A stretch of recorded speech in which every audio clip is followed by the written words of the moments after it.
போட்டிருக்கோம். உரிமை முறை விசாரணை சட்டம்படியே கோப்புகள் முடிக்கப்பட்டது. சரி, இந்த உரிமை முறை விசாரணையில் இருக்கிற ஆவணங்களை எல்லாம் பாதுகாத்து வைப்பதெல்லாம் பெரிய வேலை அல்லவா?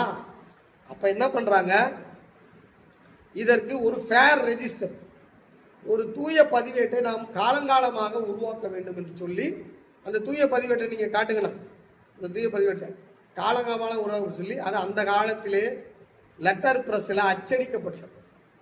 லெட்டர் பிரஸ்ல அச்சடிக்கப்பட்டிருக்கும். லெட்டர் பிரஸ்ல மொத்தமா அச்சடிக்கப்பட்டிருக்கும். அச்சடிக்கப்பட்டு அதுல என்ன காட்டலாமே, நீங்க அச்சடிக்கப்பட்டிருக்கும். அச்சடிக்கப்பட்டு அதுல கட்ட கட்டமாக போட்டிருக்கும். அந்த கட்டத்துல அந்த தீர்ப்பெல்லாம் விசாரிச்சார்ல அந்த அதிகாரி, அதாவது ஒரு பெரிய தீர்ப்பை, அதாவது எழுத்து வடிவா இல்லாம அட்டவணை வடிவா அதில் வச்சிருப்பார். நன்றாக புரிந்து கொள்ளுங்கள். ஒரு தீர்ப்பாணை எழுத்து வடிவாக இருக்கும். அவற்றை அட்டவணை, ஏன்னா நமக்கெல்லாம் சின்ன வயசுல இருந்து பை சார்ட்டு டேப்லர் காலம் அது போட்டாதானே ஈஸி. அதனால அந்த காலத்திலேயே இனாம் தூய பதிவேடு ஒரு டேப்லர் காலமாக இருக்கும். அதுல வரிசை எண் 1ல என்னவா இருக்கும்னா, வரிசை எண் 1ல அந்த கிராமத்துல மொத்தம் எத்தனை இனாம் இருந்தது, 1 2 அப்படின்னு அந்த கிராமத்துல இருக்கிற இனாமையே போட்டுருவாங்க. 1 2 எல்லாம் அவங்க போட்டுருவாங்க. அப்படி போட்டு அதை அவங்க எழுதியிருப்பாங்க. நீங்க அதை அவர் காட்டுவார், என்னன்னு தெரியல, என்னங்க தொழில்நுட்ப கோளாறா என்னன்னு சொல்லுங்கண்ணே. அடுத்து 2வதுல பாத்தீங்கன்னா அது ரிலீஜியஸா, நான் கேட்டார்ல கிரிதரன், எப்படின்னா தெரியும் அது எப்படி இனாம்னு இந்த நோட்டீஸ் அனுப்பிட்டாங்களே, அதை நாம எப்படி கண்டுபிடிக்கிறது அப்படின்னா, அந்த 2வது நெடுவரிசை பட்டியலை பார்க்கணும். ரிலீஜியஸ், நான் ரிலீஜியஸ்ன்னு இருக்கும். நான் ரிலீஜியஸ் ஊர்பட்டதை நான் காப்பாத்திருக்கேன். இங்க விழுப்புரம் பக்கத்துல, அனந்தபுரம் பக்கத்துல ஒரு கிராமத்துல அது பாத்தீங்கன்னா மோட்டார் இனாம், நெசவு தொழில் செய்பவர்களுக்கான இனாம். ஆனால் அதற்கு HRNC நோட்டீஸ் கொடுத்து காலி பண்ணி பல பேர் வாடகை கொடுத்து 20 வருஷமா வாடகை கொடுத்துட்டு இருக்காங்க. இப்ப காலி பண்ணுன்னு சொல்ல வந்தப்போ, என்கிட்ட வந்தப்போ, நான் தகவல் பெறும் உரிமை சட்டம் மூலமாக இந்த இனாமை எடுத்து பார்த்தால் இதில் ரிலீஜியஸ் என்று இல்லை. உடனே நான் அவற்றை நகலை வைத்து, என்னையா இவ்வளவு காலமா கொள்ளையடிக்கிறீங்க அப்படின்னு சொல்லி மனுவை திருப்பி கொடுத்ததுக்கு அப்புறம் இப்ப அந்த பக்கமே அவர்கள் போவதில்லை. அதனால நீங்கள் நன்றாக புரிந்து கொள்ளுங்கள். 2வது காலத்துல அது தெளிவாக இருக்கிறது என்பதை நாம புரிஞ்சுக்கணும்.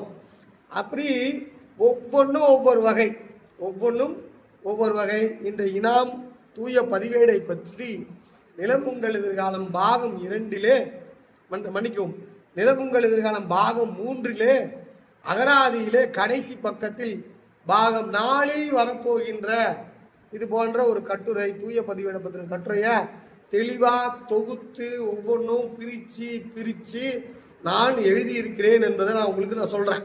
அப்போ நீங்க புரிஞ்சு கொள்ள வேண்டியது, இந்த இனாம் தூய பதிவோட முக்கியத்துவம் என்னவென்றால், அவை முறையாக விசாரிக்கப்பட்ட ஒரு ஆவணம்.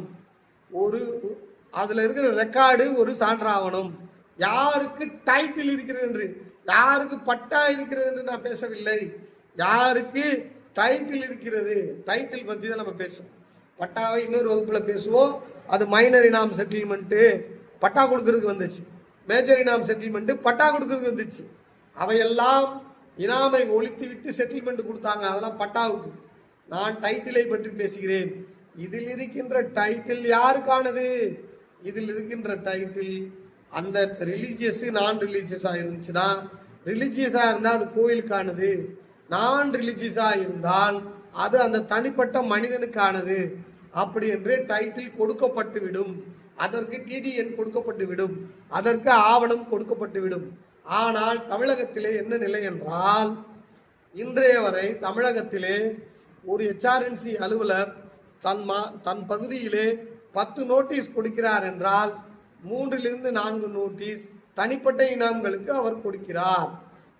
இவர்களை நான் பாதுகாத்து விடுகிறேன். வந்தா நான் அவர்களை புரிந்து அதனை காப்பாற்றி விடுகிறேன் என்பதை நம்ம புரிஞ்சுக்கணும். அடுத்து 2வது வராங்கல்ல, அவர்களுக்கு நாம என்ன சொல்றோம்னா, செட்டில்மெண்ட்ல அது கோயிலுக்கே இருந்தாலும் உங்களுக்கும் ஜாயிண்ட்லி அந்த கடமையை செய்கிற வரைக்கும் உங்களுக்கு உரிமை இருக்கு. கடமையை விட்டு வெளியேற்றுறதுக்கான வேலையை அவன் பார்ப்பான். எப்படி பார்ப்பானா, கோயிலில் நீங்கள் பூ கட்டிக்கிட்டு இருக்கீங்கன்னு வைங்க, நீங்கள் பூ கட்டாதீங்க, நீங்கள் ஒழுங்காக அதை பண்ணலை இதை பண்ணலைன்னு சார்ஜ் எடுத்து உங்களை வெளியே அனுப்ப பார்ப்பாங்க. அவர்கள் நிலம் இருக்கிற கோயிலுக்கு தான் வருவார்கள்.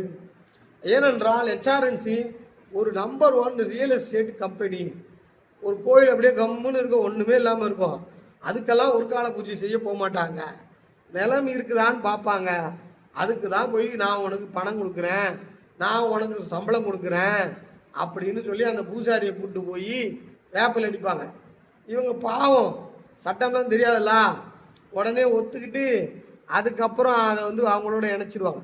அது வரைக்கும் இந்து சமய அறநிலையத்துறையில் இணைக்கப்படாத கோயிலாக இருக்கும். இப்போ அவங்கள்ட்ட ஃபண்டிங் வாங்குற கோயிலாக இருக்குமோ, அதுக்கப்புறம் இவங்க கையில் ஒரு நிலம் இருக்கும், இது இவர் பேரில் இருக்கும்.